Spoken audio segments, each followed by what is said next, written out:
नाज़रीन किराम, मैं आपका मेज़बान मोहम्मद अनस कादरी दस्तक टुडे पे आपका इस्तकबाल करते हैं। लोकसभा इंतखाबात ज़ोर शोर से चल रहे हैं। तकरीबन 6 चरण के चुनाव मुकम्मल हो चुके हैं। आखिरी मरहले का चुनाव 1 जून को होना है, जो गोरखपुर समेत अन्य ज़िलों में पूरा किया जाएगा। इसमें तकरीबन 57 सीटों पर चुनाव होंगे। इस दौरान रैलियों, जनसभाओं का दौर भी खूब ज़ोर शोर पर है। सारी सियासी पार्टियों ने अपना सारा ज़ोर फूंक दिया है कि किस तरह से आवाम की तवज्जो और आवाम का वोट हासिल किया जाए। लेकिन आइए आज हम जानने की कोशिश करते हैं कि वोटरों के क्या मुद्दे हैं, उनकी क्या मांगें हैं, आने वाली रूलिंग पार्टी से उनके क्या एक्सपेक्टेशंस हैं। आज हमारे साथ गोरखपुर शहर की चंद मुअज़्ज़ज़ शख्सियात मौजूद हैं। सबसे पहले ये मोहम्मद आज़म साहब जो शिक्षक हैं और मदरसा आधुनिकरण में तकरीबन 29 साल से कार्यरत थे। इन्होंने वेतन ना मिलने की वजह से त्यागपत्र दे दिया। उसके बाद नायब काज़ी शहर मुफ्ती मोहम्मद अज़हर शमसी साहब हमारे साथ मौजूद हैं और जनाब एडवोकेट मोहम्मद राफ़े साहब जो सोशल एक्टिविस्ट हैं वो हमारे साथ मौजूद हैं। आइए इनसे बात करके जानने की कोशिश करते हैं कि इनके क्या मुद्दे हैं, किन मुद्दों को मद्देनज़र रखते हुए ये वोटिंग करेंगे और इन आने वाली रूलिंग पार्टी से इनके क्या एक्सपेक्टेशन हैं। सबसे पहले मास्टर मोहम्मद आज़म साहब, आपसे हमारा सवाल है कि पिछले जो साल बीते हैं वो किस तरह से बीते और आने वाली जो रूलिंग पार्टी होगी जिसको आप वोट देंगे, जनता जिसे चुनकर हमारे लिए लाएगी, तो फिर उससे आपके क्या एक्सपेक्टेशंस हैं, क्या आपकी मांगें हैं, क्या आपकी मुरादें। सबसे पहले मैं दस्तक टुडे की टीम को धन्यवाद देता हूं कि आज उन्होंने इस कार्यक्रम में मुझे आमंत्रित किया। जैसा कि आपने जो सवाल पूछा कि मुद्दे क्या हैं, सबसे बड़ा मुद्दा तो बेरोज़गारी का है। पिछले 10 सालों में हमने एनडीए की सरकार देखी, इन्होंने ख़ासतौर से अल्पसंख्यक वर्ग के लिए कुछ नहीं किया। केवल इनके खोखले वादे थे, जुमलेबाजी ज़्यादा थी, जो कहा उसको उन्होंने पूरा नहीं किया। इन्होंने पिछले इलेक्शन में कहा था कि मुसलमानों के, यानी जो हमारे मदरसे वगैरह हैं उसमें जो पढ़ने वाले छात्र छात्राएं, उनके एक हाथ में लैपटॉप देंगे और दूसरे में कुरान होगा। ये सिर्फ जुमलेबाजी थी और बेरोज़गारी सबसे बड़ा मुद्दा है इस समय। तो आजकल के युवा जो हैं वो रोज़गार की तलाश में इधर उधर भटक रहे हैं। तो सबसे बड़े, मेरी नज़र में सबसे बड़ा मुद्दा बेरोज़गारी का है। बेरोज़गारी के ये लोग उसके बारे में तो बातें तो बहुत करते हैं कि हम लोगों को इतने हमने नौकरियां दी हैं, लेकिन वो सब खोखले, उसमें कोई दम नहीं था। अभी आपने देखा कई बार परीक्षाएं हुई, सबसे ज़्यादा ये जो प्रतियोगी परीक्षाएं हुई, कम से कम 10 बार जो है उसका पेपर लीक हुआ। और न कोई मामले आते हैं तो अगर कहीं मुस्लिम का नाम आ जाता है तो सबसे पहले बुलडोज़र चल जाता है। लेकिन जो पेपर लीक हुए, इसमें जो लोग इन्वॉल्व थे, हालांकि नाम भी सामने आए, लेकिन कोई कार्रवाई नहीं हुई। इससे युवा वर्ग काफ़ी अपने आप को हतोत्साहित महसूस कर रहा है। अभी आप पिछली पुलिस भर्ती परीक्षा का आप देख लीजिए, करीब 64,000 सीटें थीं और उसके एवज में करीब 50 लाख से ऊपर छात्र छात्राओं ने आवेदन किया। 2 दिन परीक्षाएं चली, लेकिन अंत में परिणाम क्या हुआ? पेपर लीक हो गया। वो नाम भी सामने आए, लेकिन अभी तक उनके ऊपर कोई कार्रवाई नहीं हुई। तो मेरे हिसाब से सबसे बड़ा मुद्दा जो है बेरोज़गारी का है। ये बेरोज़गारी दूर नहीं कर पाए पिछले 10 सालों में, तो इस बार मैं ये चाहता हूँ कोई परिवर्तन आए। और जो खासतौर से युवा वर्ग है वो परिवर्तन चाहता है कि हमने 10 साल देखी इनकी सरकार, लेकिन इसमें उन्होंने कुछ किया नहीं। और ये दूसरी तरफ नारी सशक्तिकरण की बात करते हैं। आप कोई भी, इस समय वर्तमान समय की बात कर रहा हूँ, कोई भी लीडिंग न्यूज़पेपर आप उठा के देख लीजिए, महिला सशक्तिकरण करने वाली जो पक्ष रखने वाली बात है, वो उसके बारे में अगर आप देखें, कम से कम आधा दर्जन खबरें जो हैं रेप से संबंधित होती हैं। तो मैं ये बताना चाहता हूँ कि कहाँ नारी सशक्तिकरण, कहाँ जो विमेंस एम्पावरमेंट की बात करते हैं, तो कहाँ है ये? महिलाएँ वर्तमान समय में पूरी तरह से असुरक्षित हैं। आप एक मुद्दत तक आपने मदरसे में तालीम दी, आप मदरसा आधुनिकरण शिक्षक रहे। हुकूमत का दावा है कि एनसीईआरटी बुक्स पढ़ाई जाती है बच्चों को, तो ये एजुकेशन पे आपकी क्या राय है? हाँ सर, मैं यहाँ एक बहुत अच्छा प्रश्न आपने उठाया है। मैं आपको बता दूं, मैं जैसा कि मेरा परिचय आपने करवाया कि मैं एक मदरसा शिक्षक था। पिछले 25 सालों से मैं एक गोरखपुर के स्थानीय मदरसे में आधुनिक विषय अध्यापक के रूप में रह चुका हूँ। और ये एक स्कीम के तहत मैं इस पद पर तैनात था, मदरसा आधुनिकीकरण योजना के अंतर्गत। ये योजना जो है मानव संसाधन विकास मंत्रालय के अधीन थी और ये पद जो था अस्थायी था। और इसका मुख्य उद्देश्य ये था कि मदरसे में पढ़ने वाले जो छात्र छात्राएं हैं वो आधुनिक शिक्षा ग्रहण करें, यानी मदरसों में वो दीनी तालीम के साथ साथ दुनियावी तालीम यानी मॉडर्न सब्जेक्ट जो होते हैं वो भी पढ़ें। तो उनको पढ़ाने के लिए हर मदरसे में जो भी रिकग्नाइज मदरसा था उसमें 3 अध्यापक नियुक्त किए गए थे। इनको मानदेय के रूप में जो है सैलरी वगैरह मिलती थी, मानव संसाधन विकास मंत्रालय के अंतर्गत ये स्कीम आती थी। तो मैं फिर यहाँ बताना चाहता हूँ कि पिछले 6 सालों से अप्रैल सन 2017 से हम लोगों का मानदेय नहीं दिया गया है। और फिर एक और बात मैं ऐड करना चाहता हूँ कि 31 मार्च सन 2022 से ये योजना को समाप्त कर दिया। एक तरफ बीजेपी की गवर्नमेंट ये कहती है कि मदरसों का आधुनिकीकरण हो, और दूसरी तरफ और जो मदरसों में आधुनिक योजना लागू थी उसको समाप्त कर दिया। अब आप ये बताएं कि मदरसे में पढ़ने वाले छात्र छात्राएं वो मॉडर्न एजुकेशन कैसे लेंगे। एक तरफ आप मदरसों में एनसीईआरटी पैटर्न भी लागू करना चाहते हैं, क्वालिटी एजुकेशन देने का वादा भी करते हैं, तो आप ये बताएं कि कैसे ये सारा चीज़ें मुमकिन होंगी। ये पद ही समाप्त कर दिया। मैं आपको बता दूं कि इस पद के लिए 15,000 रुपये मानदेय मिलता था प्रति टीचर को। इसमें केंद्र सरकार 12,000 रुपये देती थी और राज्य सरकार अपने अंशदान के रूप में 3,000 रुपये देती थी। जब केंद्र सरकार ने ये योजना समाप्त कर दी तो राज्य सरकार ने भी अपना अंशदान देने से मना कर दिया। साफ उन्होंने कह दिया कि ये योजना केंद्र सरकार द्वारा आच्छादित थी, जब वो बजट नहीं दे रही तो हम भी देने में असमर्थ हैं। तो ऐसी कंडीशन में बताइए अब क्या होगा। मैं खुद एक बेरोज़गार हूँ भाई, पिछले 25 सालों से मैं लगा हुआ था, लेकिन जब देखा कि बहुत ही बुरा हाल है, मानदेय करीब 7 सालों से हम लोगों का रुका हुआ है, पिछला मानदेय भी हम लोगों का रिलीज़ नहीं किया और ऊपर से 2022 में ये योजना भी समाप्त कर दी। अब इससे बड़ा कष्ट मैं क्या झेल सकता हूँ। कुल मिला के ये कि बेरोज़गारी और तालीम में अभी हम बहुत पीछे हैं और बहुत बदलाव और परिवर्तन की ज़रूरत है। तो आइए, हमारे साथ मौजूद हैं नायब काजी मुफ्ती मोहम्मद असहर शमसी साहब। हज़रत, आप एक कम्युनिटी को लीड करते हैं, आप एक धर्मगुरु हैं, तो इस लिहाज से सबसे पहले तो वोट की क्या अहमियत है इस्लामी नुक्ते नज़र, और दूसरी बात देखा जाता है लोग बड़ी कसलानियत, बड़ी सुस्ती वोट देने में करते हैं, बाज़ इलाक़ों में लोग वोट ही नहीं देते, तो उन तक आप क्या पैगाम देना चाहेंगे? नहमदुहु व नुसल्ली व नुसल्लिमु अला रसूलिहिल करीम, अम्मा बाद। सबसे पहले तो मैं दस्तक टुडे की पूरी टीम को मुबारकबाद पेश करूँगा कि इस अहम मुद्दे पर कुछ बोलने का मुझे मौका दिया। अभी कारी मोहम्मद अनस साहब ने कुछ सवालात मुझसे किए कि इस्लामी नुक्ते नज़र से वोट की क्या अहमियत है और वोट के मुताल्लिक और भी दीगर चीज़ें जो हमारे मुआशरे में सुस्तियाँ हैं, इस पर आप क्या कहते हैं। देखिए, इस्लाम ने भी और हमारी शरीयत ने भी इसकी इजाज़त दी है कि हम जिस मुल्क में हैं, ये चूँकि जमहूरियत वाला मुल्क है, हर बंदे को ये हक़ हासिल है कि वो अपना वोट दे और नई सरकार बनाए जो उसके हक़ में और उसके मुल्क के लिए बेहतर काम कर सके। तो हम सब के लिए ये ज़रूरी है कि हम अपने वोट की अहमियत समझें। सबसे अहम चीज़ तो ये है कि हम इसकी अहमियत नहीं समझते, और हमारे मुल्क में एक बड़ा तबका, ख़ास तौर से मुसलमानों में देखा जाए तो 50% के करीब ऐसे लोग हैं जो सुस्ती की वजह से वोट नहीं डालते। पता चलता है कि वो छुट्टी का दिन है, अपने घरों में हैं, अपने बच्चों में हैं, या कहीं लहौलाइब में मसरूफ़ हैं, या कहीं गए हुए हैं, लेकिन उस दिन वोट नहीं डालते। ये हमारी एक ज़िम्मेदारी है।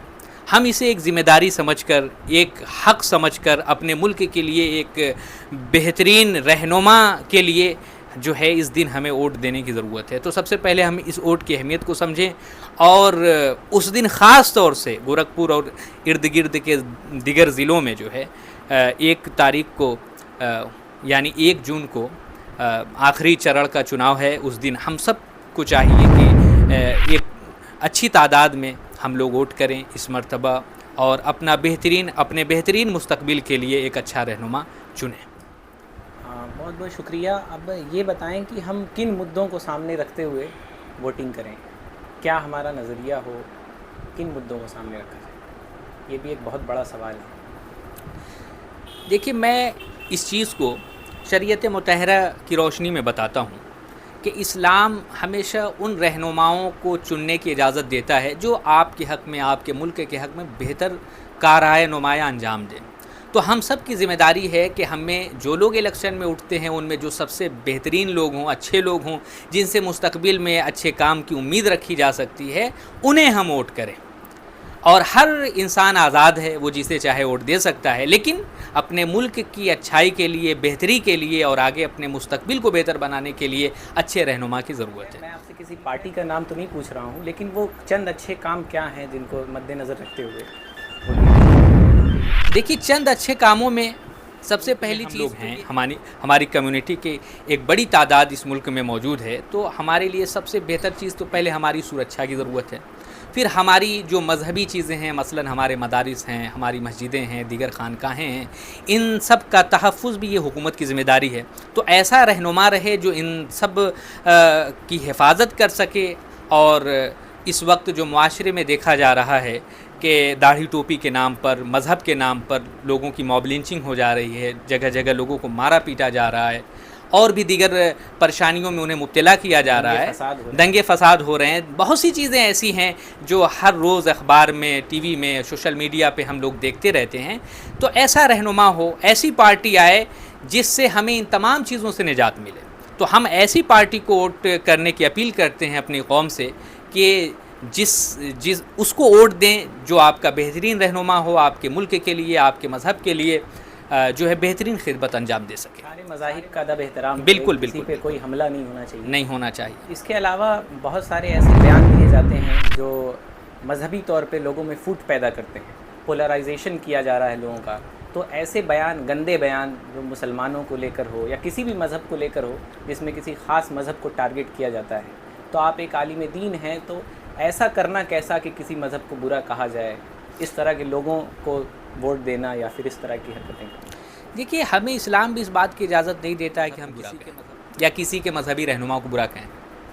उसके पीछे रीज़न ये है कि हम अगर किसी के मज़हब को बुरा कहेंगे, ज़ाहिर है कि लोग हमारे मज़हब को बुरा कहेंगे।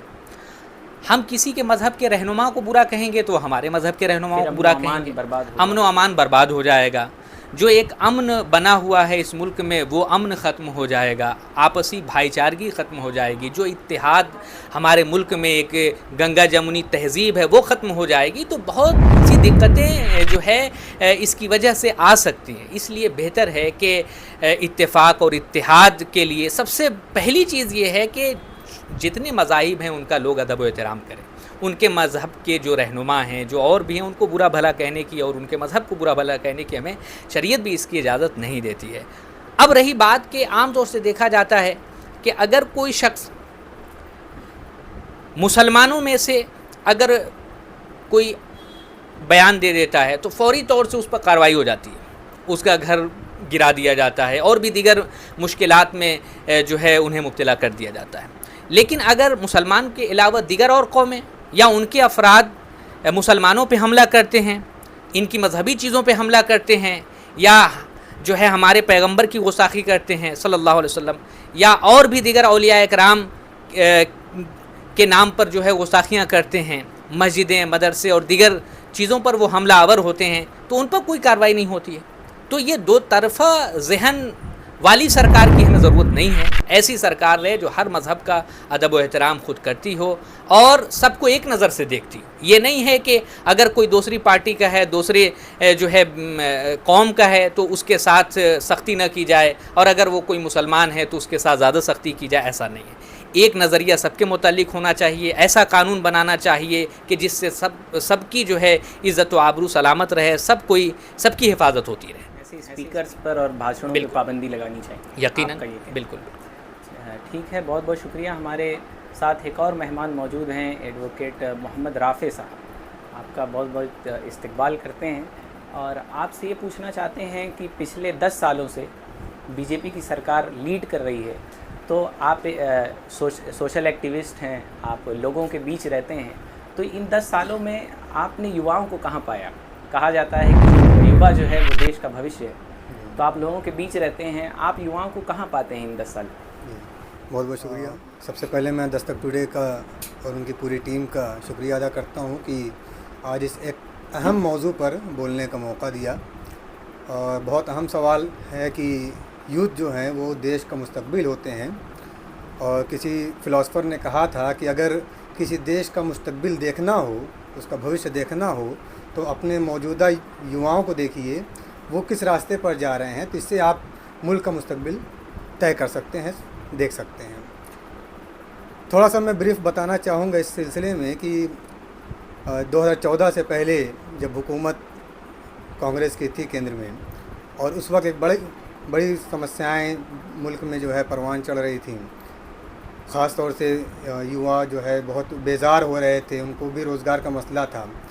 तो उस वक्त बीजेपी या यूँ कह लीजिए एनडीए एक बदल के रूप में उभर करके सामने आई थी, और ये उम्मीद थी युवाओं की भी और पूरे मुल्क के लोगों की कि इन लोगों को एक मौका देना चाहिए, है ना, क्योंकि अपोजिशन में बीजेपी बहुत अच्छा रोल अदा कर रही थी। एक तरीके से अगर देखा जाए, अगर आप देखेंगे कि 2014 से पहले बीजेपी का जो रोल था एज ए अपोजिशन पार्टी बहुत अच्छा रोल अदा कर रही थी कि महंगाई जब होए तो फ़ौरन जो है रास्ते पर निकल जाना, है ना, करप्शन के ख़िलाफ़ एक एहतजाज करना, प्रोटेस्ट करना। तो लोगों को लगा कि ये जो करप्शन है, ये जो महंगाई है, इसको जो है कंट्रोल बीजेपी कर सकती है, एनडीए कर सकती है। तो लोगों ने उसको एज ए बदल के रूप में देखा और मौका दिया 2014 में। लेकिन जैसे ही 5 साल गुजरा और 2019 में जब सरकार की कारकर्दगी लोगों के सामने आई, फिर लोगों ने महसूस किया कि अब ये तो 5 साल एक टर्म दिया गया है, इसको एक मौका और मिलना चाहिए, हो सकता है कुछ काम और करने की प्लानिंग हो। लिहाजा फिर 2019 में यहाँ के अमन पसंद अवाम ने फिर एक मरतबा बीजेपी को मौका दिया, ठीक है। लेकिन 10 साल गुजरने के बाद जब नतीजा सामने आया तो बहुत ही अफसोस, लोगों में मायूसी देखने को मिली कि जिस उम्मीद से इस सरकार को लाया गया था वो उस उम्मीद पर सरकार खरी नहीं उतर पाई, ठीक है। करप्शन के मुद्दे पे अगर बात करें तो आप देखेंगे कि करप्शन चरम सीमा पर है, ठीक है। अगर आप क्राइम रिपोर्ट की बात करेंगे तो एनसीआरबी का डाटा बताता है कि पिछले 8-10 सालों में जो क्राइम है, जो हेट स्पीच है, वो 500 गुना बढ़ गया, ठीक है। अभी पिछले साल जो है एक रिपोर्ट छपी थी इंडिया हेट लैब रिपोर्ट की, उसमें बताया कि पिछले 1 साल में 62% जो है उसमें क्राइम जो है हेट स्पीच का जो क्राइम है वो बढ़ा है। इसी तरीके से जब 10 साल में हम लोगों ने जायज़ा लिया पूरे भारत का, जो ग्लोबल हंगर रिपोर्ट है, 120 रैंक में से 110वें रैंक पे हमारा देश है। तो सवाल इस पे भी होना चाहिए कि आखिर 10 सालों में हमारी भुखमरी, हमारी गरीबी क्यों नहीं दूर हो पाई। अगर आज मौजूदा सरकार ये कहते कि हम 80 करोड़ लोगों को जो है राशन फ्री में देते हैं, 25 करोड़ लोगों को हमने जो है गरीबी से ऊपर उठाया है, तो इसका मतलब ये है कि सिर्फ 115 करोड़ लोग जो है 80 करोड़ और 25 करोड़ 115 करोड़ जो है 105 करोड़ जो है अभी तक गरीबी रेखा के नीचे या गरीबी में ज़िंदगी गुजार रहे थे। तो एक सवाल पैदा होता है मौजूदा सरकार पर कि हम लोगों ने गरीबी को दूर करने के लिए कोई ठोस कदम नहीं उठाया। एक चाइना में कहावत कही जाती है कि अगर आप किसी की भलाई चाहते हैं तो उसको मछली ना खिलाइए बल्कि मछली पकड़ना सिखा दीजिए। लेकिन इसके मुकाबले हमारी सरकार जो है सबको मछली तो बांट रही है, राशन तो बांट रही है, लेकिन उस राशन को कमाने के लिए जो रोज़गार मिलना चाहिए युवाओं को, लोगों को, जैसे जिनकी सलाहियत है वो चीज़ नहीं मिल पा रही है। अगर सरकार इन नौजवानों को, युवाओं को रोज़गार दे तो आप देखें कि हमारे देश की टीआरपी, जीडीपी बहुत बढ़ेगी, है ना। हमारा देश चाइना से भी आगे चला जाएगा। चाइना में एक वक्त था ना, अब पिछले साल हमारा देश जो है चाइना के मुकाबले में आबादी के लिहाज से सबसे ज़्यादा बढ़ गया है, लेकिन पिछले साल तो चाइना था। लेकिन आप देखिए चाइना में जो जीडीपी है, जो लोगों की इनकम है, वो बहुत ज़्यादा है। हर इंडिविजुअल जो है एक अच्छी खासी रकम कमाता है। फिर आप देखेंगे कि हमारा देश जो है पिछले 10 सालों में कितना कर्ज़ में डूबा। जब 2014 में सरकार बनी तो उस वक्त तकरीबन 55 लाख करोड़ रुपया कर्ज़ में हमारा देश था। लेकिन आज जब हम उसका रिपोर्ट देखते हैं तो 155 लाख करोड़ रुपया हम जो है पूरा देश कर्ज़ में डूबा हुआ है। तो सवाल ये पैदा होना चाहिए, अगर आज तमाम पार्टी के लोग रैली कर रहे हैं तो उन रैलियों में आप देखिए कि उस पर बातें क्या हो रही हैं। अगर महंगाई पर बात हो रही है, अगर करप्शन पर बात हो रही है, अगर महिलाओं की सुरक्षा पर बात हो रही है, तब आप कह सकते हैं कि हमारा मुल्क एक डेमोक्रेटिक कंट्री है और हम अच्छी एक जमहूरी मुल्क बनाने की तरफ आगे बढ़ रहे हैं। लेकिन अगर हमारी पार्टियां वही जो डेमोक्रेटिक वैल्यूज़ हैं उन पर बात ना करके जो है हिंदू मुस्लिम की बात करेंगे, धर्म पर बात करेंगे, मंदिर पर बात करेंगे, मस्जिद पर बात करेंगे और पाकिस्तान और चाइना का नाम ले ले करके जो है बयान करेंगे तो इससे कोई मसला हल होने वाला नहीं है। हिंदुस्तान का हर नागरिक इस देश की तरक्की के बारे में पहले सोचे। हो सकता है कि उसका ताल्लुक़ किसी पार्टी से हो, लेकिन वो पार्टी जो है दूसरे नंबर पर आएगी। पहले हमारा कर्तव्य, हमारी जो जिम्मेदारी होनी चाहिए वो देश हित के लिए होनी चाहिए। अगर कोई पार्टी देश हित के लिए काम नहीं कर रही है, देश के फ़ायदे के लिए काम नहीं कर रही है, यहाँ के लोगों को फ़ायदा पहुँचाने के लिए काम नहीं कर रही है, तो हम उसको नज़रअंदाज करें, उसको हम वोट ना करें। तो हमारे देश में बड़े मुद्दे हैं जिन पर हमें काम करने की ज़रूरत है। एक अच्छा समाज बनाने के लिए लोगों में सद्भावना होनी चाहिए, और सद्भावना कब होगी? जब तमाम लोग एक साथ उठेंगे, बैठेंगे। लेकिन कहीं ना कहीं ऐसा महसूस हो रहा है कि तमाम धर्म के लोगों के बीच में एक बड़ी खाई खोदी जा रही है, ताकि लोग आपस में एक दूसरे के साथ उठ बैठ ना सकें। अब जब हम जो है संविधान का मुताला करते हैं, संविधान की स्टडी करते हैं, तो जो फंडामेंटल ड्यूटीज़ दी गई हैं उसमें ये भी है कि हम भारत की एकता और अखंडता की रक्षा करेंगे। तो जो भारत की एक पुरानी तारीख़ रही है, पुरानी संस्कृति रही है कि एक ज़माने से हिंदू, मुस्लिम, सिख, ईसाई साथ में रहते चले आ रहे हैं, ये तो हमारे देश की खूबसूरती है। अगर ये खूबसूरती ख़त्म हो जाए तो आप बताइए कि हमारा देश कहाँ आप देखेंगे? देश में कुछ नहीं बचेगा अगर ये चीज़ जो है, ये भावना अगर लोगों में से ख़त्म कर दी जाए। तो ज़रूरत इस बात की है कि हम जो है इस पर काम गाँव ने जिस मुद्दे को मद्देनज़र रखते हुए भाजपा को या एनडीए को मौका दिया था, वो उनके मुरादें वो पूरी नहीं। कहीं ना कहीं जो है वो बीजेपी जो है, जो एनडीए सरकार है, वो जो है अपने वादों पर पूरी नहीं उतर पाई है। इसीलिए लोगों में, ख़ास तौर से नौजवानों में एक मायूसी दिखाई दे रही है। करप्शन के बारे में आपने कहा बढ़ गया है, लेकिन रूलिंग पार्टी का तो ये दावा है कि हमने करप्शन पे बहुत कार्रवाई की, बुलडोज़र चले, माफियाओं को ख़त्म कर दिया। ये तो पूरा देश जान रहा है कि हिंदुस्तान में जितने करप्ट लोग हैं वो कहाँ जा रहे हैं, और कौन सा वॉशिंग पाउडर उनको लगा दिया जाता है कि वो जो है तमाम करप्शन से जो है पाक हो जाते हैं। ठीक है, तो इस पर बात करने की मेरे ख्याल से ज़रूरत नहीं है। तो अगला सवाल मैं ये पूछना चाहूँगा कि जो आप ग्राउंड पे रहते हैं, आप समाज के तमाम तरह के लोगों के साथ रहते हैं, तो उनके मुद्दे क्या हैं? जो पिछड़े लोग हैं, जो आम नागरिक हैं देश के, उनके मुद्दे क्या हैं? उनको किस चीज़ की ज़रूरत है? देखिए, आम नागरिक जो है, आम नागरिक के बेसिक नीड्स हैं। उसको आज़ादी चाहिए इस बात के लिए कोई जहाँ चाहे रोज़गार कर सके।